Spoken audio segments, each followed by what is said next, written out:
এটা একটা অনেক দিনের ভাবনা ছিল যে আমি একটি রবীন্দ্রসঙ্গীত গাইব। আমার রবীন্দ্রসঙ্গীত মহলে বড় হয়েছে, কিন্তু কমার্শিয়ালি কখনো গাইনি। এবং শ্রীলেখা আমার ভীষণ ভালো বান্ধবী, তো ও আমাকে বললো, ও আমাকে সাহস জোগালো, বিপাশা তুমি গাও, একটা রবীন্দ্রসঙ্গীত করো, আমি ডিরেক্ট করবো। তো ওই কথাটা যখন বললো না, আমি যেন একটা আলাদা শক্তি পেলাম। তো সেই যেটা বললে যে একজন নারীকে আরেকজন নারী শক্তি জোগানো, তো সেই স্পিরিট, সেই যে শক্তিটার জোরেই হয়তো আমি গানটা রেকর্ড করলাম।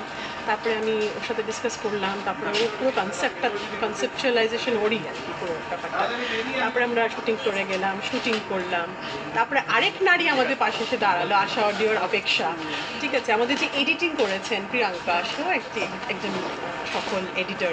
তো এরকম করে দেখলাম যে আমাদের চারিপাশে সব সাকসেসফুল নারীরা আমরা একসাথে একটা সুন্দর একটা কাজ করলাম। তো এখন হচ্ছে দর্শকদের হাতে যে তাদের কেমন লাগে, এবং তোমাদের হাতে তোমাদের কেমন লাগে, এবং তোমরা দর্শকদের মাঝে পৌঁছে দেবে। কারণ তোমাদের মিডিয়ার একটা বিশাল রোল থাকে মানুষের কাছে পৌঁছাবার, এটা হচ্ছে যোগসূত্র আর কি, যোগসূত্রধর। তো আশা করি সবার ভালো লাগবে, এটাই হচ্ছে ব্যাপার। আর আরেকটা যেটা আমি বলতে চাই আজকে ওমেন্স ডের দিনে, যে এই শক্তিটা যেন সবাই পায়, এরকম এই শক্তিটা নিয়েই যেন সবাই সবার মনের ইচ্ছা পূরণ করে।